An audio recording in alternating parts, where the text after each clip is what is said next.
democracy, liberalism, equality. We're told these are virtues of progress, the foundation of a civilized society.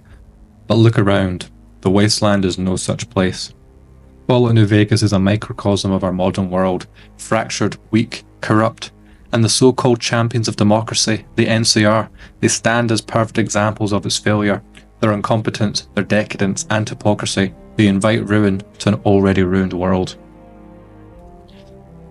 But in the wasteland, one force rises above the chaos, a force that rejects the lies of modernity and liberal softness, a force that understands the nature of man and the harsh truth of survival. Caesar's Legion. If mankind's going to survive this moment in history, it needs warriors, not gadgets. In Rome, I found a template for a society equal to the challenges of the post-apocalyptic world, a society that could and would survive. The wasteland is a dangerous beast, and to pretend you can embody some ideals of a modern liberal utopia to live and prosper under, it simply cannot last for long in the wasteland. Caesar's Legion embodies Hobbes' concept of Leviathan, a singular, authoritarian force that imposes the necessary order on a lawless wasteland. In his view, democracy and modern liberal views of freedom are luxuries the wasteland cannot afford. The world of Fallout is dangerous. The wildlife, the people, and even the plants are trying to kill you. Do you stop and think when wandering the wasteland? Do you know what this world needs to make it better? Democracy. Democracy came to all the bad places, then everything would be better, just like in the real world, right? But are they just LARPing as Romans to push a pseudo-intellectual stance which doesn't hold up to scrutiny? At first glance, the Roman aesthetic is a LARP, but to embody an ideal to its fullest, I believe you must reflect it not just inwardly, but outwardly as well. Aesthetic cohesion is not merely superficial, it's a powerful tool for practical governance, military efficiency, cultural influence, and has a psychological impact. Whether it's through architecture, uniforms, flags, symbols, cohesive aesthetics unify groups, they intimidate opponents, and they establish enduring legacies. And this aesthetic cohesion is paramount if the Legion is to last beyond Caesar. And this is the argument many make, that the Legion, after Caesar dies, it will simply collapse. But this isn't true. The Legion is more than Caesar, and its ideal and vision will continue through the legacy he's created.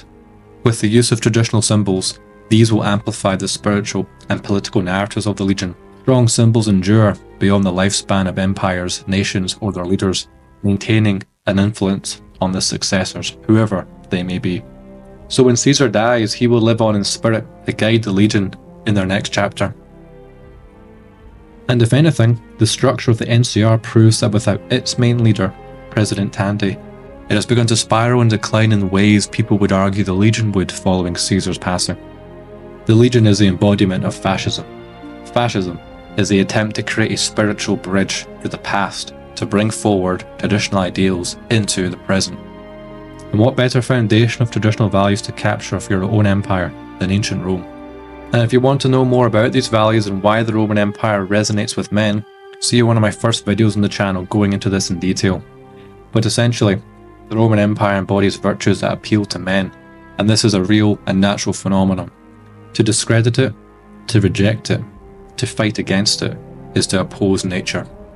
And these ideals of strength, authority, glory, triumph, they've been a part of the Western spirit for thousands of years. It's only since the Second World War that these ideals that stood as pillars of Western civilization, they've been tossed aside for peace, love, tolerance, and democracy.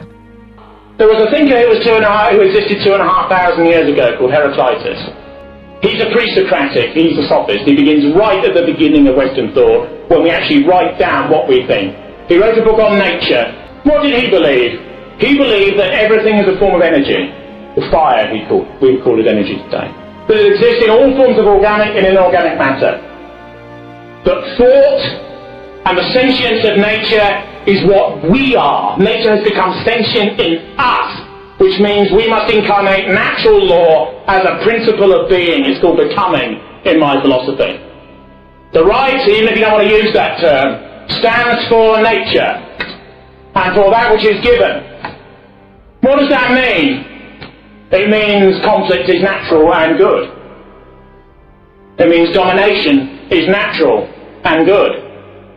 It means that what you have to do in order to survive is natural and good.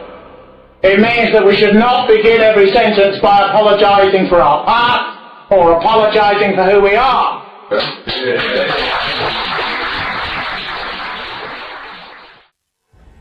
Modern liberal ideals only seem natural to us today because the unnatural modern world we live in demands them. But when the walls of civilization fall and we're exposed to human nature in its rawest form, only then will those who've been blinded by modernity will learn to know which values and ideals are true and absolute. Caesar's legion is not a group of mindless savages. It's the only force in the Mojave that has a clear and uncompromising vision for the future. Unity through discipline, strength through sacrifice, stability through force. Caesar understands that humanity cannot thrive in chaos. Civilization requires order, and the order demands obedience. The Legion's image of being morally bad is imprinted in ourselves from the very beginning of the game. We hear about how evil and terrifying they are from second-hand sources in the NCR. And this is not helped by our own first impression of the Legion when we walk through a row of crucified people, and we're only left alive so we can spread news of what we've seen, with very little explanation at that stage for why they've done these brutal acts. But the Legion's brutality is purposeful. The weak are consumed, the strong survive, and those who follow the rules live under the protection of a system that does not tolerate corruption or decay. The Roman Empire, a civilization that lasted over 1,000 years, an empire that forged its greatness through conquest, strength, and unwavering discipline. The Legion is a return to that ideal, rejecting the moral relativism of the modern liberal values and embracing the truth. From a Platonic or an Avolian view, Caesar is a philosopher king, a man of intellect who understands history, human nature, and who is a warrior himself. He rejects the failed ideals of equality and freedom because he knows they're illusions, just luxuries that cannot exist in a harsh world. He knows repeating history, which is what the NCR is doing, will end in disaster. And what are the NCR's greater goals? What are the means it will use for its vision of the wasteland? The NCR admits that it wants to create a new foundation based on the ideals of the old world before the war. But are these the same ideals that led to the nuclear annihilation of the world? Is this not the definition of insanity? They do not consider that the ideological and political structure of the old world would result in the mess they're in today, and they wish to do it all over again. But what about crucifying people, or pouring pitch on them, lighting them in fire and throwing them off the Hoover Dam? Is this a morally good thing to do? Well, let me answer that this way. Caesar's vision of the world is the same of the ancients. Do we look at the ancient Greeks, Romans as morally bad? What about a more modern example like George Washington? When he rebelled against the British, do you think he should have considered the opinion that killing is wrong, and he should settle his dispute with King George through diplomacy? They configure the world in another way. When the Greeks sacked a city in internal warfare, everyone will be enslaved. But they did not remember when their bards sang of their victories that they had denied the human rights of other Greek city-states. No people can survive if it incorporates as a mental substructure an anti-heroic myth about itself. When the Romans would perform decimato, which Caesar will explain here, His first step is to beat the failed commander to death in front of his assembled troops. Then he orders the ritual of decimatio. It means decimation, but in ancient Rome the word had a very specific meaning, a punishment for cowardice. The legionaries are lined up in ranks. Every 10th man steps forward and is beaten to death by his brothers. It instills a certain robust obedience.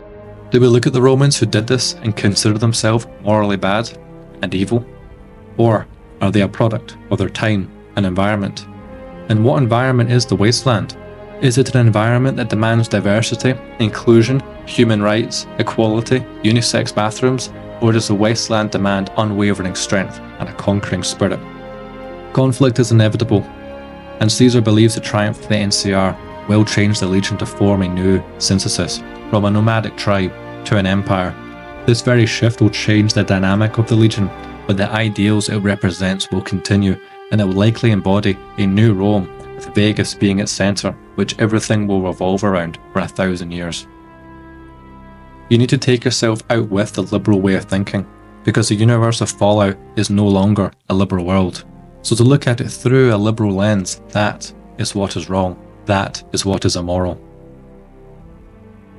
When understanding that the state of the world is one needing structure, order, higher purpose, and a sense of empire, and with this understanding, the only conclusion you can come to is that the Legion is the morally good choice for the Wasteland.